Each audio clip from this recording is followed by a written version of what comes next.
Welcome to Africa 24. On October 12, 2025, around 8 million Cameroonians will head to the polls to elect their next president.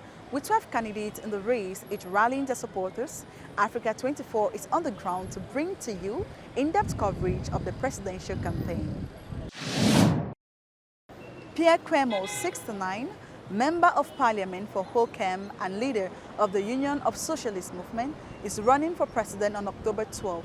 A former mayor and assembly vice president, he promotes social justice, democracy, economic sovereignty, and solidarity. He supports industrialization and opposition unity for fair elections. A profile by Pauline Minka. A well-known figure in the Cameroonian political and economic landscape, Pierre Kwemo, has officially launched his campaign for the presidential election on October 12. The 69-year-old president of the Union of Socialist Movements party proposes that his presidency be based on four main pillars, including equitable access to essential public services for all Cameroonians. Le peuple camerounais aura l'occasion de se prononcer.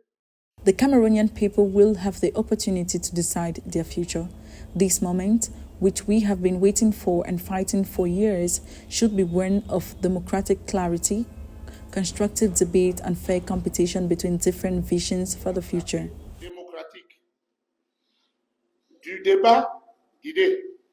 Originally from Bafang in Western Cameroon, Pierre Kwemo entered politics in 1997 as a member of parliament for the Hokem region, representing the SDF party. After several terms, he left the party in 2011 to found his own political organization, the UMS. As mayor of Bafang from 2013 to 2020, he established himself as a committed local leader. Nous sommes donc à la croisée des chemins. We must therefore at the crossroads, and the Cameroonian people are more than ever called upon to play their part by choosing a leader capable of taking control of a nation's destiny. Le destin de la nation. A satisfied tax advisor by the CEMAC, Pierre Kwemo relies on his local experience, his understanding of regional issues, and his dual expertise in economic and politics. He proposes a socialist alternative focus on social equity, economic sovereignty, and renewed governance. However, he says he is ready to withdraw in favor of a unified opposition candidate, provided that this candidate results from a consensus among the candidates validated by the Constitutional Court. Cameroon has launched the Mini Mata Bauxite project in Adamawa, one of the world's largest deposits. The project could create 5,000 direct and 2,000 indirect jobs, a report by our editorial team. On September 27, 2025, hundreds of members of the National Union for Democracy and Progress, UNDP, gathered in Yaoundé, Cameroon, for the official launch of the campaign of their presidential candidate, Bello Maïgari. Against a backdrop of call for unity and electoral vigilance, the veteran Cameroonian politician delivered a powerful message to his supporters. I have come to tell you the truth. If we want change, we must fight to protect it.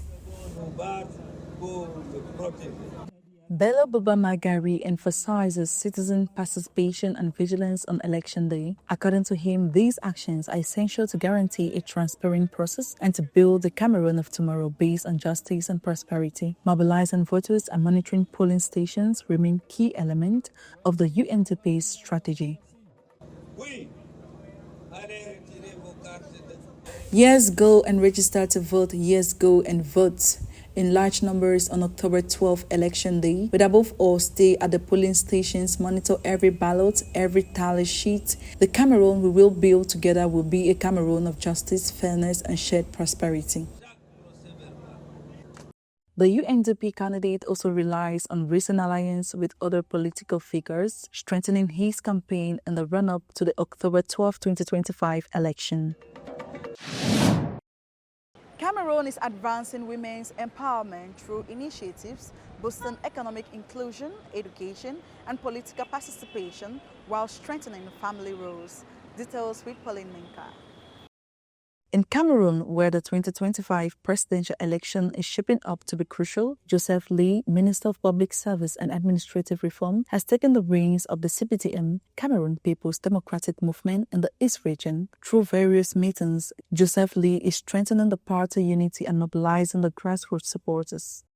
Nous sommes venus ici. We came to Betua today with all our colleagues, the chairpersons of committee at the regional, departmental and municipal levels to review the current situation. Au niveau communal, On this day, marking the start of the electoral campaign, Minister Lee presided over the launch rally on an esplanade of festival grounded in Betua with the slogan, "The East is Paul Biya and Paul Biya is the East." The various speakers emphasized that the University of Betua, the regional hospital and modern Kolbikong market are all tangible examples of the commitment of candidate Paul Biya to the people of the East region. We reiterate that all Bakar indigenous communities will give their full and unwavering support to the candidate representing 100% during this presidential election. The reading of the motion of support for the CPDM candidate concluded the mission of Paul Biya's envoy in Betua. As the presidential campaign enters its decisive phase with its official launch, Joseph Lee is actively dedicating himself to mobilizing the CPDM in the East region. The next stop will be in Garua, Bulai. With Raphael Attilo discover Yaoundé, Cameroon's political capital, known as the City of Seven Hills. It is a hub for modernity, culture, and national institutions. Between 2022 and 2025, the Cameroonian government demonstrated its commitment by intensifying its efforts to promote gender equality in the country. The SWEAT 2 project played a key role by training more than 600 midwives, thus contributing to improving women's reproductive health and reducing maternal mortality risks. Currently, the ministry is working with the support of some partners on a law against gender-based violence. The fight against gender-based violence took a new turn in this Central African country with the launch in July 2025 of a standardized university training model. Simultaneously, gender-responsive budgeting also saw significant growth, with a 27.7% increase in its allocated budget in 2025, reaching nearly 93 billion CFA francs. This budget aims to systematically integrate gender equality into public policies. We also encourage girls to attend school and to enjoy the same rights, and these start at home because our constitution guarantees equal opportunities for everyone, and at home, parents must give the same opportunities to boys and girls. Despite these advances, Cameroon still faces major challenges. In 2024, femicide increased from 57 cases in 2023 to 76, reinforcing the urgency of adopting a law against gender-based violence. Furthermore, girls' access to education, especially in rural areas, remains limited. As October 12 approaches, Africa 24 will continue to deliver balanced and timely coverage of Cameroon's presidential race. Follow the campaign journal on My Africa 24 and across our networks for updates that go beyond the headlines.